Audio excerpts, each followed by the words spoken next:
Frustration is mounting and anger is growing with the liberals and passive politicians. Learn the playbook of those who are trying to destroy our country. From the blue-collar professor, he teaches, he leads, he speaks out for truth and justice. Now, the educator of all things conservative, your host, Dr. Gavin Mitchell. Hello, everybody, and welcome to it, the Tuesday edition of the program. And as this tragedy begins to unwind in Orlando and the pieces begin to come together, we start taking steps towards healing, towards processing, towards addressing justice. The president has had three opportunities since the shooting late Saturday night, early Sunday morning to address the nation. It was his opportunity to be a leader, to step up, to unify the country, to direct our attention towards one common enemy and work towards defeating that enemy. He has had three opportunities, and he swung and missed on all three. Now, before we get deep into the details of that, I want to go back just a little bit, and I want to remind you of San Bernardino, when we had a very similar situation. We had a homegrown terrorist who went to Saudi Arabia and got a wife and brought her back on what we call the fiancé visa.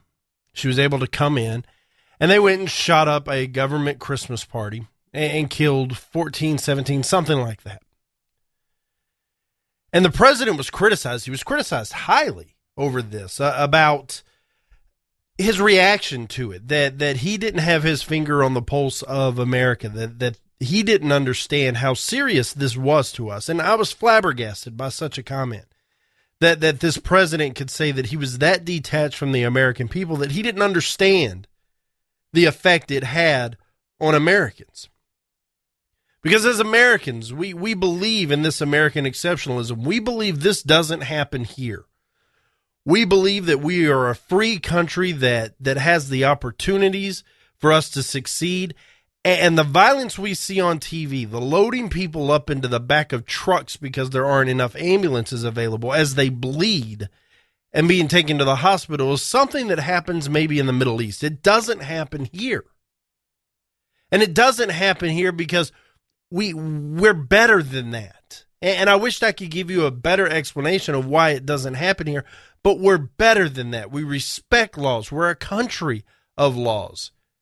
And law-abiding citizens is what the majority of this country is. We do have crazy nuts out there. They're here and they're there and they're everywhere, but they're peppered throughout the population. They're not a rising sect of the population. They're not a group here or a group there. We have always had homegrown terror. There has always been that one-off nut, whether they're serial killers, whether they're racist, whether they're conspiracy theorists, whether it's the Unabomber, whether it's Timothy McVeigh in Oklahoma City, whether it's religiously charged nut jobs, it doesn't matter. We've always had it. They happen here and there. And the left's response has always been the same: gun control. It's gun control. If they didn't have guns, they wouldn't be able to do this. Well, that's simply not true. Turn your attention to Israel right now. Israel has some of the most strict gun laws in the world. And terror attacks happen every day there. If it's not with the gun, it's going to be with the knife. How many reports have we heard of just crazy people running down the street stabbing people in Israel? It happens. Because they can't get their hands on guns, they go and get knives. Well, if it's not knives, it's bombs. And it is impossible to outlaw all of the things it takes to make a bomb. It's not a difficult process the way I understand it, the way TV describes it, to put some type of pipe bomb or improvised explosive device together. It's not difficult to do, apparently. And it's done with household products. It's done with products you can get at the local Home Depot or Lowe's or hardware store, or even grocery store at that. It's not hard to do. So the response that we've got to outlaw guns makes no sense. Because if it's not guns, it's going to be something else. And when you outlaw guns, and I've said it on this program so many times, you don't take guns out of criminals' hands. That's why they're criminals. They have no regard for the law whatsoever. None. They don't care what the law is. They care about whatever their objective is, whether it's making money, selling drugs, getting fame on the streets, or promoting religious causes or an ideology. It doesn't matter. That's what's important to them, not the law. They're above the law. They're better than the law. They don't have to respect it. If you want a perfect case in point domestically, look at Chicago. Chicago has some of the most strict gun laws in the country, but yet it's a city that has the highest murder rates throughout the country. And people will argue, well, that's because guns are coming in from outside. Exactly. They have no regard for the law. They're going to find a way to get the guns no matter what. It's not the gun situation. Banning guns doesn't solve this problem. This is an ideology. This is a religious belief. This is a core value to these people. And that is what they focus their life on. It consumes them morning, day, and night. They focus on it. They research it. They practice. They train. They go to the internet and read some more. They go and scout different places. They're meticulous. They're careful. They are warriors, but they're warriors for their demented cause. And so we have all of that laid out. And this president has had 3 opportunities, and I've watched all 3 of them in full. He came out Sunday afternoon with the first address. Pardon me. And during this first address, he takes time to talk about how horrific it is. It's what you would expect from a president for the first couple minutes. Then he quickly pivots, and he turns it political. And he makes the comment, we have to look at how easy it is to get these weapons, these assault military-style weapons, how easy it is for people to get them in this country. And we have to decide, is that a country that we want to be? And that's basically how he left his original statement. He never once mentioned the word Islam, jihad, extremist. He did say terror a couple times, but he refuses to equate the two. And he caught a lot of backlash over this, a great deal of backlash. And the question, I want to answer his question, is that a country we want to be? Well, when you look at the facts, when you look at the situation that's going on, when you tighten gun laws, when you make it harder for people to get guns, you're not pulling guns off the street. That is an impossibility. The left wants to talk about deporting every illegal alien as an impossibility. So is rounding up every gun in the country. It is an impossibility. So there's always going to be guns available. What you're doing is you are keeping the law-abiding citizens from purchasing guns legally so they can protect themselves. Now, this would be a great debate for democracy. This would be a great debate for this country here and now, if and only if this guarantee wasn't implicit in the Second Amendment. It's a guarantee that we have the right to keep and bear arms. And this right was given to us by the Founding Fathers, not necessarily to protect ourselves, but in case the government ever went rogue, we could fight back. The whole idea behind the Second Amendment was to stop a tyrannical government from taking over. But it carries over, it bleeds over, it's elastic enough to where we can say, hey, it gives us the right to protect ourselves also. And to me, it's absolutely necessary. So the president has a second shot at this. And he did it yesterday during a little sit down with some press. Same thing. He refuses to address the enemy. He goes back to gun control and gun law. And that's where he keeps his focus. And tempers are growing over this. People are not happy that this president isn't stepping up and leading, that he's not unifying, that he's not directing his attention and saying, let's go get them. Keep in mind, this is the worst terrorist attack since 9/11. Is it equivalent to 9/11 and Pearl Harbor? No, it's not. But it's second only to those. That's the only thing it yields to when it comes to terrorism and destruction in these United States. This is a big deal. And the president wants to claim, he comes out and says it over and over again, there's no evidence he was directed by ISIL. And that's what he calls them, ISIL. There's no evidence he was directed by them. And he continues to excuse and apologize for there being any ties to the Muslim religion whatsoever. Meanwhile, all of us with common sense, it's incredibly clear what is going on here.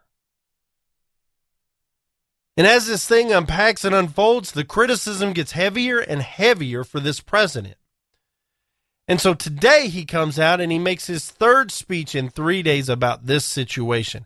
And we're going to get into that next. The Gavin Mitchell Show.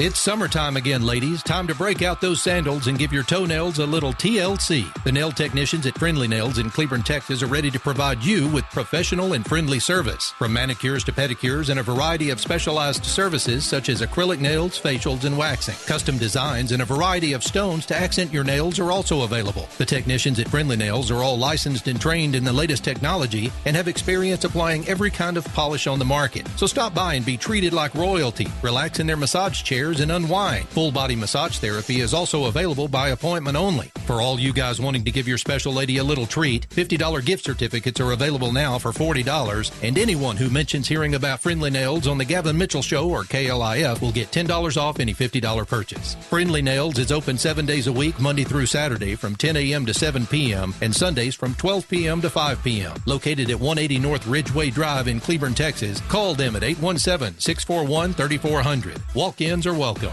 Tired of paying outrageous prices for Viagra? Well, we have great news for you. Now you can finally get Viagra at huge discounts. Healthy Man allows you to save up to $500 on Viagra. Why pay U.S. pharmacy prices of $15 per pill or more when you can get Viagra for less than $3 a pill? Call today and get 40 Viagra pills for only $99. This can cost as much as $600 at your local pharmacy. You can't afford not to call us. If you want Viagra at the lowest prices, never pay $15 a pill pharmacy prices again. Get Viagra for less than $3 a pill. Call 1-800-525-8479 today and save up to $500 and get 40 pills for just $99. Healthy Man is fast, easy, and affordable. Operators are waiting at 1-800-525-8479 to take your call now. Call 1-800-525-8479. That's 1-800-525-8479. Again, 1-800-525-8479. Do you need residential or commercial roof repairs, maintenance, or replacement in the Dallas-Fort Worth area? J-Bow Roofing has over 35 years of experience in the industry, and they have the know-how to keep you dry and comfortable. J-Bow Roofing also offers a roofing system that is warranted against hail of any size, and this is a no-excuse warranty. J-Bow Roofing doesn't want their customers to cringe every time it hails. They want customers to have complete confidence that their roofing system is going to stand up to the task. Basically, J-Bow Roofing wants to stop the insanity, lifetime roofing period. Re-roof once and be done. A J-Bow roof product is aesthetically pleasing and tougher than anything you can find. A J-Bow roof is so nice your neighbors will want it. J-Bow lifetime roofing systems are strong as steel, tougher than hail, and guaranteed. So it'll be the last roof you put on your house. Looking for a price? Get a no-cost, no-obligation quote today at jabeau.com. That's jabeau.com. J-Bow Roofing. Your long-term satisfaction is their immediate goal. Twisted Roads Trading Post in Crowley, Texas is your premier biker apparel, leather, and accessories store. Stop in and visit with brothers Ron and Carl Phillips. Twisted Roads Trading Post carries leather jackets, chaps, vests, accessories, gifts, and more. Open 6 days a week, Tuesday through Thursday, 1 p.m. to 6 p.m., Fridays and Saturdays, 9 a.m. to 6 p.m., and on Sundays, 12 p.m. to 5 p.m. Got a motorcycle or trike to sell? Their park and sell lot is now available and anxious to show off your ride. Visit us for sewing, embroidery, and t-shirt printing services. Airbrush services by our friends at Kingdom Custom Creations are also available throughout the week. Call today or visit twistedroadstradingpost.com or find and like them on Facebook. Located west of Crowley on FM 1187, then south on FM 1902. Go 1.3 miles and look for the flags. 817-768-8761. That's 817-768-8761. Twisted Roads Trading Post. If the flags are flying, we're open. Let's get back to the program. If you're sick of the garbage that comes out of Washington, D.C., then it's time to arm yourself with knowledge from the Blue Collar Professor. Here's your host, Dr. Gavin Mitchell. So the president's had two shots up to this point to unite America, to call out our enemy, and to say we're fighting together. That's what he's had the opportunity to do, and he swung and missed. And so we actually delayed the recording of the show today because I wanted to hear what the president had to say. And it was actually worse than the first two. He comes out and he gives us an update of the situation, of what we know. And again, he emphasizes there is no evidence. There is no evidence that he was directed by ISIL or any other terror group, that this was a lone wolf who had indoctrinated himself through the internet and went out and did his thing. That's what he stuck to. But then he quickly pivoted. And the majority of his speech today was busy playing politics at a time when this country needs to unite and go after the enemy. He's playing patty cake with politicians. He's continuing to posture with his different ideologies to the American people. And the biggest criticism of this president the whole time has been that he refuses to utter the words together, radical Islamic terrorism. He won't put those words together. Now, why is that important? Before we go any further, why does that matter? They're just words, right? Arose by any other name, so they would say. Let me tell you something. Nobody can read the mind of another individual. It's an impossibility. We can't tell what other people are thinking. The closest we can get to interpreting the way people think is to analyze their actions and to analyze their words. Oftentimes things seem like semantics, saying the same thing a different way. But if you're careful and you look at the words will open a window to the mind, and you can begin to understand the way people think, what their positions are, and they don't ever have to tell you. We've all done this. We've taken context clues, different bits and pieces said here and there, different actions, and we put together a puzzle, and my gosh, this person hasn't come right out and said it, but that's who they are. That's why these words are important, because he refuses to condemn a violent religion. And you can say, well, Gavin, hold on. It's not all Muslims. It's a small fraction, and yes, the religion is large in number. And so any fraction, any percentage is going to be large in number, and it's those that are bastardizing the religion. It's not the good ones. My response to that is simple. It's twofold. One, if you are one of these moderate Muslims that do not believe in what ISIS is doing, where are you? Why haven't you stood up and screamed at the top of your lungs, this is my religion and you will not hijack it?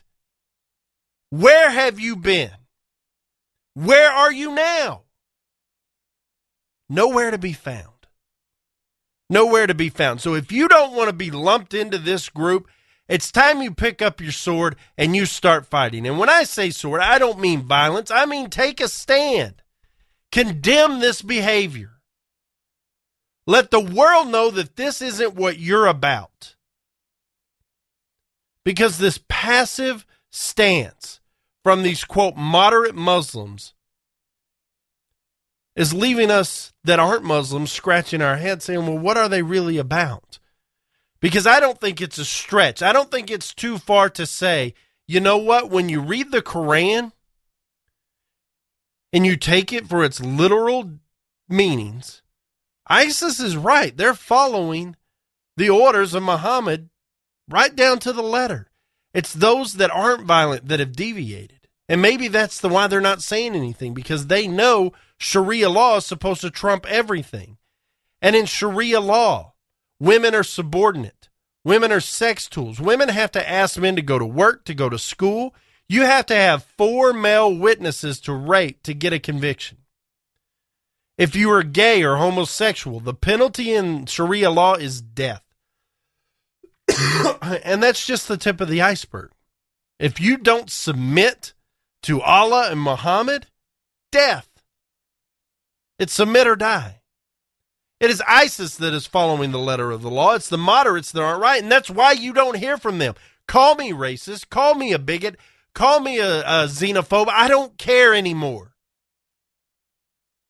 We are at war, and we're more worried about being politically correct than we are accurate. And why does it matter that we name our enemy?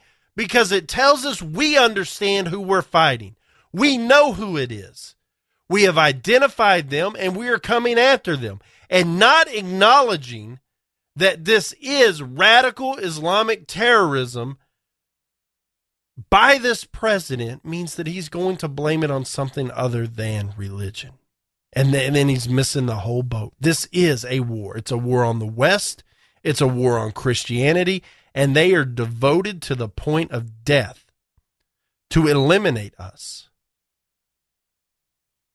And not acknowledging that fact is dangerous. And this president refuses to do it. So he wants to understand the criticism. There it is. I had to unpack it the way I would for a fifth grader for this president, so he understands why it's so important. But he responds because there's been a lot of criticism out there. At his speech today, he says, quote, calling a threat by a different name does not make it go away. There's no magic in the phrase of radical Islam. It's a political talking point. That's how oblivious this president is. That's why when San Bernardino happened, he didn't understand the impact it had on Americans. That's why when the attacks in Brussels and Paris happened, and I forget which it was, but he was down in Cuba playing patty cake with the socialists. Remember this? And he decided to go to a ball game, and his justification was the terrorists will not disrupt our lives. And then he goes down to Argentina to tango. He misses the boat. He doesn't get it. And he got mad today. You could tell he was furious because he felt like he was being unfairly criticized. He felt like it was the narrow-minded, Bible-beating conservative Christians on the right who were attacking him at a time of vulnerability for this country. And it was unjust and it was unfair, and above all else, it was distracting to the cause. Boy, could he not be more wrong. He went on to say, we don't have religious tests here. And this is in response to Trump's speech. Trump said, look, I am re-emphasizing until we can sort this out, until we understand what is going on and who is who and what is what. When I'm elected president, there will be a temporary ban on immigrants coming to this country from any places that has been linked to terrorism. He didn't say Muslims this time, but he absolutely meant Muslims. And he's right. And it's a law that was enacted 60 years ago by a Democratic Congress and a Democratic president. And FDR used it during World War II with the Japanese. Now, was that the right move? I don't know. I wasn't there. Hindsight says it wasn't. But I don't know. I don't wish this upon anybody. This isn't a good situation. There are no good answers to this. And that's the part we seem to have trouble getting across to these elected officials. There are no good solutions to winning a war. Because when you win a war, it means death and destruction. But we didn't start this war. We didn't cast the first stone. We didn't go after Islam and we didn't go after ISIS. They came after us. And if this president took the advice of those that went behind him, he would walk softly and carry a big stick. But unfortunately, contrary to what Joe Biden says, this president no longer has that big stick. He has whittled it down to a skeleton military. The president was reluctant to use the phrase radical Islam, claiming it has nothing to do with political correctness and everything to do with actually defeating the extremists. Is that right? I think that's a bold-faced lie. It has everything to do with political correctness. He doesn't want to offend his Muslim brotherhood. He doesn't want to offend CARE. He doesn't want to offend those that he came up with as a young Muslim. That's what this is about. He said groups like ISIS want to claim that they are the true leaders of over 1 billion Muslims who reject their crazy notion. And a move to single out Muslims in America betrays the very values America stands for. If he's not careful, the values America stand for are soon going to be Sharia law. He is going to allow these radicals to take over. And we've already talked about ISIS representing the over 1 billion Muslims. They may reject those crazy notions, but I am pretty sure that the interpretation ISIS has of the Quran is accurate. It's dead on. It's right where it needs to be as far as that religion is concerned. It is not a peaceful religion. And like other man-made religions, it is made to control the populace. That is what religion does. It is man-made, it is generated, and it is made to control. You can say, well, Gavin, you're a Christian, you're a religious guy. No, make no mistake about it. I have a relationship with Jesus Christ. It is not a religion. It's a relationship. And you can say, oh, semantics. But remember, we've talked about semantics. It is a window into the mind. I have my own free will to go and do what I want to, and nothing I do or don't do is going to make my God love me any more or any less.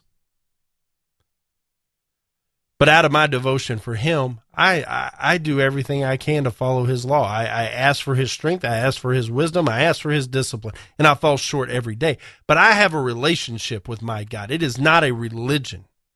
Religions are man-made and they're made to control. And that is what this is.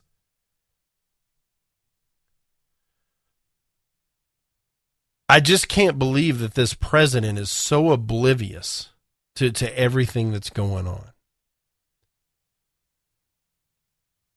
Trump responded. And if you heard his speech yesterday, that is a president speaking. That is dead on. That is what this country needs right now. He said, look, we're at war. Our hearts break for those that have fallen. And if you're an American, I don't care where you came from. I don't care what you believe in. I don't care what you do. If you are an American, we are going to protect you. And the way we're going to protect you and make sure that we are safe and our country is sovereign is we are going to build up our military and we're going after ISIS. And if you think we're going to let these people into our country, you're dead wrong. I am going to ban any immigration from any place that has been linked to terrorism whatsoever until we can get a grip on this thing. And once we do, we can discuss letting up. But I'm coming after them. Make no mistake about it. And we're going to do it together. That was a president speaking, drawing a hard line, condemning the actions and everything behind it, not apologizing for a rogue and violent religion, not apologizing for that, not blaming it on the guns. Because if it hadn't been a gun, it would have been a bomb. If it hadn't been a bomb, it would have been a vest. If it hadn't been any of those, he would have driven a car right into the club. That's how it works. Donald Trump claimed if we don't get tough and we don't get smart and fast, we're not going to have a country anymore. There will be nothing left. Boy, is that right. Now, Trump did call, as I've mentioned a couple times, for the suspension of immigrants from anywhere there is terrorism. Well, Paul Ryan speaks up. Haven't heard from Paul Ryan for a while. It's time for him to get back in the spotlight. He responds, I don't think that a Muslim ban is in our country's best interest. I do not think it's reflective of our principles. Well, I would ask Paul Ryan, what are our principles? Because last I checked, the grand old party was sending out emails to go to a website to figure out what our principles are. What are our principles? We have lost our way. We have gone from a country of being a Judeo-Christian country with a moral foundation to men being able to go in the women's restroom without any account, without any repercussion. We've had the government force small businesses out of business because they believe everybody should have health care. We have open gates on our borders coming from the south of Mexico with illegal immigration. We no longer enforce federal law when it comes to illegal immigration. We're handing stuff out to them. What are our morals? What are our principles, Paul Ryan? I don't think he even knows. Ryan urged Americans to remember that the fight against radical Islamic terror and that the majority of Muslims were peaceful and important allies in the fight against terrorism. This war is with radical Islam, not a war with Islam. Muslims are our partners. The vast, vast majority of Muslims in this country and around the world are moderate, and they're peaceful, and they're tolerant. Then where have they been? If they're our partners, and this is true, why do they not condemn what has happened? Why are they not standing up on the rooftops? And there are a small few out there that are. Make no mistake about it. But for the most part, they're just going along to get along. And I've given you my theory. Paul Ryan is the joke we thought he was. This president is the joke we thought he is. He is a coward, this president. He is anti-American. He is everything bad. And we've got nobody to blame but ourselves. The Gavin Mitchell Show. Are you getting squeezed by the economic downturn? Hey, you were doing fine. Then, all of a sudden, you're having a tough time paying your family's credit card bills. Maybe you were downsized or even lost a job, but you still owe 10 grand or more in credit card bills. And you just can't afford the minimum payments anymore. We're here to help. We are the Genesis Debt Partners. We know the secrets to negotiate better terms with your creditors. Make a free 10-minute call right now and learn how we can help you get out of debt. 800-807-9767. If you owe 10 grand or more in credit card debt and you want to learn how you can pay less and get out of debt faster, call right now. 800-807-9767. 800-807-9767. Get out of debt now. 800-807-9767. Hey everybody, your pal Gavin Mitchell here from my friends at Texas Elite Landscaping. We all have that embarrassing spot in our yard we just can't seem to get grass to grow. Or perhaps you're tired of pumping hundreds and thousands of dollars into your yard just to get it to turn green when the weather warms up. Or maybe the constant maintenance is just too much to bear. Well, my friends at Texas Elite Landscaping are the most respected synthetic grass installation specialist in North Texas. Locally owned and operated, they have installed over 1 million square feet of the highest quality grass made right here in the USA. And I know what you're thinking. Is it pet and child friendly? You bet it is. So whether you want your yard looking picture perfect year round, no matter what the season is, or perhaps you'd like a putting green in the backyard to keep your husband home on Saturdays, give my friends at Texas Elite Landscaping a call today. 214-298-7726. That's 214-298-7726. Or find them at TexasEliteLandscaping.com. Is debt beating you down? You need discipline. You need the Debt Ninja. If you've been caught in a financial trap and need to be set free, then you need the Debt Ninja. Want to stop those harassing collection calls, start saving thousands in interest and fees, and get out of debt fast? Then you need to call the Debt Ninja. The Debt Ninja will find the best companies across the country that will help you consolidate all your bills into one easy payment, reduce your payments by 30 to 50%, and get you out of debt fast.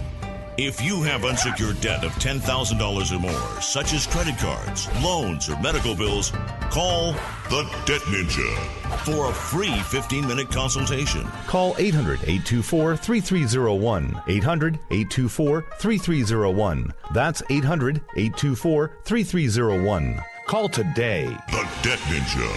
Boy, man, I had a rough night's sleep. I got a letter from the IRS yesterday, and I just couldn't sleep. Man, I'm dying here. Somebody help me. IRS problems affect more than just your finances. If you're ready to take back control of your life and you owe more than $10,000, you need to call the tax doctor. Their expert staff can immediately protect you from the IRS and state collectors and get you the best possible tax settlement guaranteed. The IRS has recently released new programs geared in helping struggling taxpayers, where you may qualify to settle your tax debt and wipe out up to 85% or more of what you currently owe. If you owe $10,000 or more in back taxes, call the tax doctor right now. See if you qualify to pay less. 800-631-9123. 800-631-9123. 800-631-9123. Again, 800-631-9123. Hey, liberals, try rooting for your own country for a change. Our blue-collar educator of all things common sense does. Now, back to the Gavin Mitchell Show. If you are looking to connect with the show, you can do so a few ways. We are on the web, www.thegavinmitchellshow.com. You can email me anytime, gavin@thegavinmitchellshow.com. Love getting those emails. I read every one of them. I respond to all that I can. And then we are on Twitter at The GM Show. So as the facts trickle in with this thing, this is what we are learning about the shooter. We learned that at least the accounts of those people around him, he was a loose cannon. His parents were refugees or immigrants or whatever you want to call them from Afghanistan. He was born in New York. He lived in Port St. Lucie, Florida, and shot up a gay club in Orlando. All accounts are that even in high school, when the towers came down in 9/11, people were crying, teachers were crying, students were crying, people were heartbroken. He was cheering. He saw it as a victory, and he openly cheered. He has been under investigation from the FBI a few times. They've called him in twice. He's had a very strong relationship with a suicide bomber, American-born, that went to Syria and blew things up. But the FBI couldn't find anything to hold him.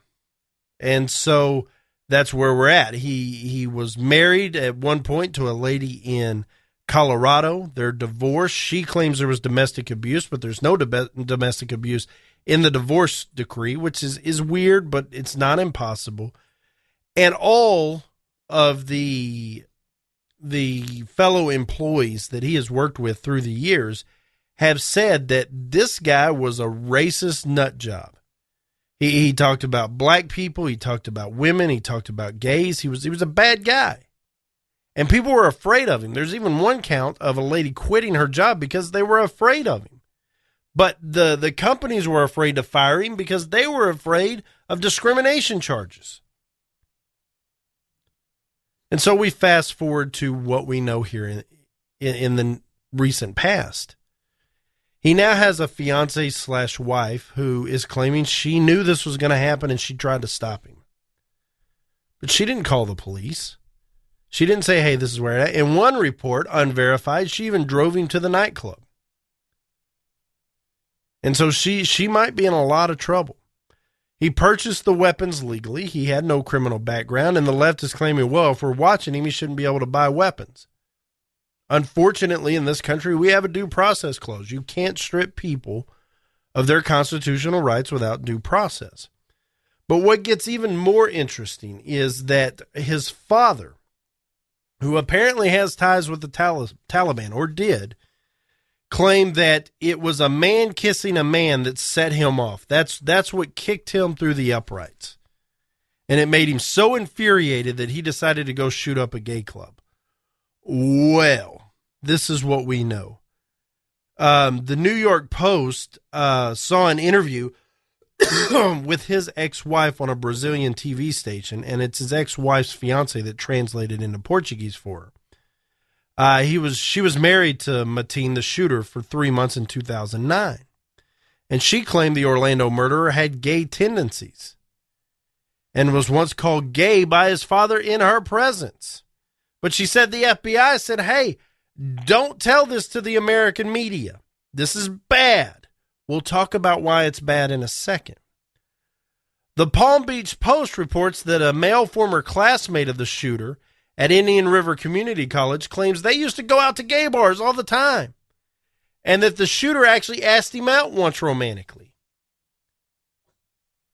He said that Mateen was escorted out of the very club he shot up after drinking too much on several occasions and once pulled a knife on somebody.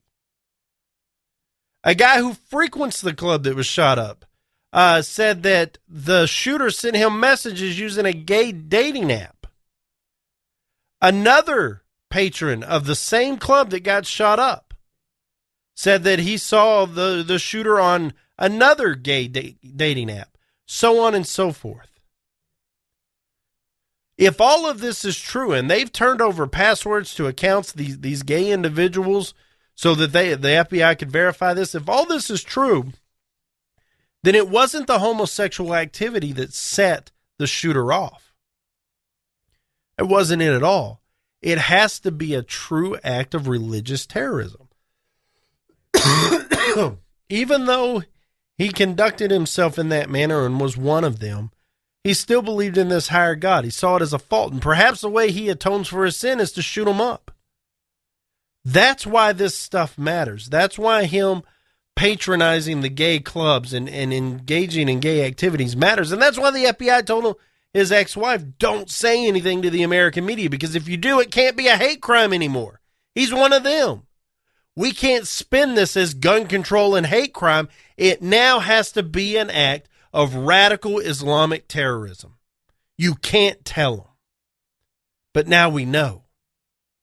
This guy was a loose cannon. He was at least an in-the-closet member of the LGBT community. But he was convinced that to atone for his sins, he had to go out and kill 49 people. And if this is true, the left can't stick to their story. They can't stick to the rhetoric that is. They can't cling to say this is a hate crime against the LGBT community. Let me be your leader. Let me rise up and let me fight for you. Because another group that they want to be the leader and fight for, these Muslim refugees, is the culprit. And it's the religion that did it. That doesn't work well for the left. That doesn't play well for the liberals in this country, because now they have no answer. The only out is blame the gun. Blame the gun. It's the gun's fault that all of this happened. Never mind the crazy lunatic pulling the trigger. It's the gun's fault. We're going to talk about the gun control line of narrative coming out from the Department of Homeland Security coming up next. The Gavin Mitchell Show. You hear the headlines. You know health insurance is a real mess right now. Premiums have skyrocketed, and in most cases, you're stuck with your plan until open enrollment. But there's a government rule that allows you to qualify for lower health insurance rates if your life has changed. That means if you've changed jobs, if you're having a child, if you're getting married, if you're getting divorced, even if you run a small business or you're self-employed, this law may qualify you to get lower health insurance rates. Call the Health Insurance Hotline today. Learn how this 10-minute call can help you get lower health insurance rates. This is a free service to help consumers learn the laws to help them qualify for lower health insurance rates. So call right now to learn more. 800-926-4501. 800-926-4501. 800-926-4501.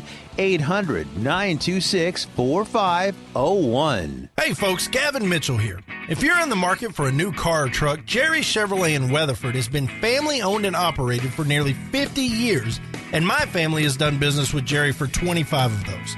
Jerry's proudly built a reputation of working hard to provide their customers with great service and exceptional value.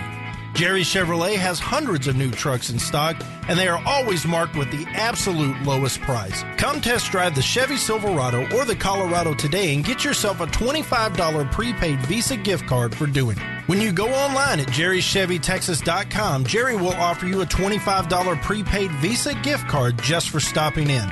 No purchase necessary. It's as easy as that. If you have a trade-in, Jerry Chevrolet is always looking for quality used cars, and you can go to jerrychevytexas.com today and find out what your vehicle is worth. Find new roads at Jerry Chevrolet in Weatherford and at jerrychevytexas.com. Come out our way and trade your way. Tell them Gavin sent you. Attention business owners. We know that owning a business means getting things done right now. So if your right now list includes a new building, call the Right Now Company. General Steel. We can design a building for your business quickly and save you thousands of dollars. That's right, thousands. You may think General Steel only builds large projects or that you can't afford General Steel quality. Well, check these prices. How about a 40 by 60 foot building for under $22,000? Or even a 50 by 100 for under $35,000? That's right, a 5,000 square foot building for under $35,000. And these buildings all have General Steel quality. Best of all, you can still order a building and have it delivered in time to build this year. How's that for right now? So if your right now list includes a new building, call the Right Now Company, General Steel. 800-398-8309. 800-398-8309. 800-398-8309. That's 800-398-8309. Hey everybody, Gavin Mitchell from The Gavin Mitchell Show here. Of course you can find our show every week on our flagship station, News and Information, 570 AM KLIF, but sometimes once a week just isn't enough. I would encourage you to go out to our website, www.thegavinmitchellshow.com, and there you'll find a plethora of information about the show, including archived episodes of our daily podcast. You'll find a blog written by me and other conservative writers, and entertaining videos that are available with the Gavin Mitchell Experience. I would encourage you to follow us on Twitter at The GM Show. We are on Facebook, facebook.com/The Gavin Mitchell Show. And of course, we are on our flagship station for the internet, conservativeradionetwork.com, with the most talented conservative podcasters in the country. So be sure to tune in Saturdays at 8 p.m. right here on News and Information 570 AM KLIF, or through the week at conservativeradionetwork.com or www.thegavinmitchellshow.com. If you happen to drive by the studios during a commercial break and you see a guy on the roof waving an American flag, that's our blue-collar doctor of common sense. And now here he is, your host, Dr. Gavin Mitchell. So Department of Homeland Security Secretary Johnson has come out and is blaming the guns. He's blaming the guns. And I'm just going to ask a rhetorical question to you. How many shots does it take to kill somebody? The answer is one. Does it matter what type of gun that shot comes from? No, not necessarily. If it's a well-placed shot, a small .22 can kill you. But can an explosion kill you? Well, the answer is obviously yes. What about getting ran over by a car, stabbed by a knife, hit with a bat, poked with a fork in the right place? All of these could be deadly weapons. It's not the weapons. That's not what does it. But Department of Homeland Security Secretary Johnson says we have to face the fact that meaningful, responsible gun control has to be a part of Homeland Security as well, given the prospect of homeborn extremism in this country. He called gun control critical to public safety. I'll tell you what's critical to public safety. The ability to shoot back, because as we mentioned in the open of this segment, it only takes one well-placed shot to set down a shooter. Let's flash back to Garland, Texas, and the whole Draw Muhammad Expo. We had a couple terrorists drive in from Arizona ready to wreak havoc on that event. And one police officer in Garland, Texas fired 2 shots, and 2 terrorists were dead. Well-placed shots. The answer is not to take guns because the bad guys will always get guns. The answer is to let the good guys have guns. And the answer is to hold those responsible that commit crimes with guns to an incredibly high standard. If you commit a crime with a gun, the sentence must be severe. 10 years plus severe. Moreover, if you see something shady going on and you do not report it because you're worried about being called a racist, you need to be held accountable because your fear of being racist just got 49 people killed in this case. That's how you defeat this. Gun control is not the issue. People are going to die either way. Whether it's Timothy McVeigh's U-Haul full of fertilizer, the Unabomber's mailed packages, stabbing people in the throat as you run down the street, it doesn't matter. People are going to die. They are going to find ways. Gun control just takes the guns out of the good guys' hands. Now, Hillary Clinton has taken the inverse approach that Barack Obama has. She realizes that this country does not like Barack Obama. They think he's a weak leader. They think he's a coward. And she has picked up on that. She has come out in an interview and said to me, they asked her, why won't you say radical Islamic terrorists? Why won't you put those words together? And she responded to me, radical jihadism, radical Islamism, they mean the same thing. I'm happy to say either, but that's not the point. She's given in. She's caved because just 6 months earlier, she praised how Barack Obama was handling this. She said, we're finally where we need to be. We have the strategy and commitment to go after ISIS, which is a danger to us all, as well as the region, and we finally have the UN Security Council resolution bringing the world together to go after a political transition in Syria.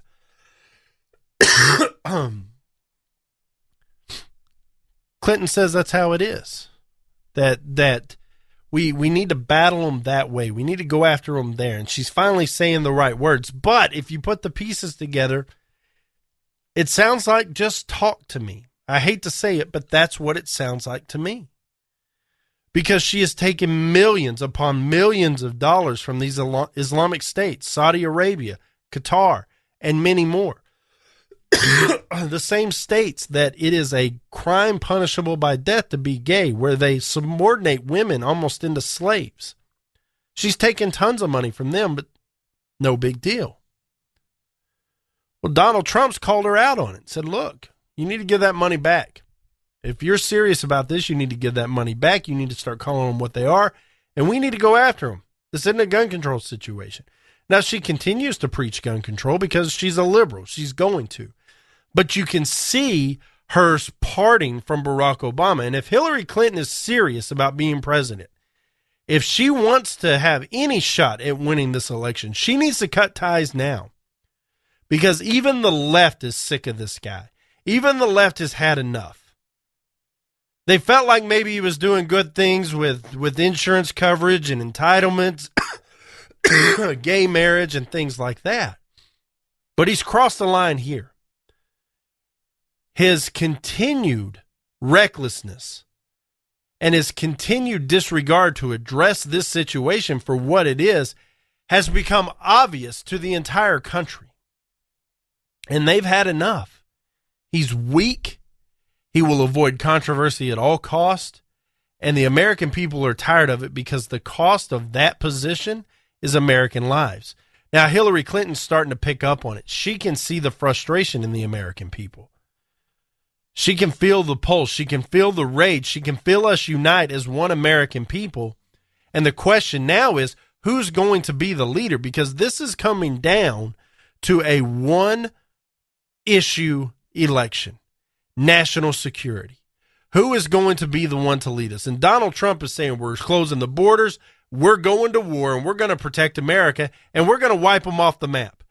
He is taking that approach, while Hillary Clinton is out there saying, yeah, we'll call them Islamic terrorists, okay? They're extremists, but we'll call them Islamic terrorists. But we can't persecute and discriminate against Islamic people. We can't do that. We got to be careful how we go about this thing. And so it's coming down to a one-issue election. Everything else is going to take a back seat if we get overran with Islamic and Sharia law. We're not going to know the United States that we have. It really is that simple. My gosh, it's overwhelming, isn't it? Who would have thought we'd be here today? It's a sad time, and it's not sad because we lost lives. It's sad because we lost leaders. In the words of the great Ray Wiley Hubbard, on the days I keep my gratitude higher than my expectations, well, I have really good days. I hope you have a great day. We'll see you tomorrow. For Ron Phillips, I'm Gavin Mitchell. This has been a Pinnacle Broadcast Holdings production.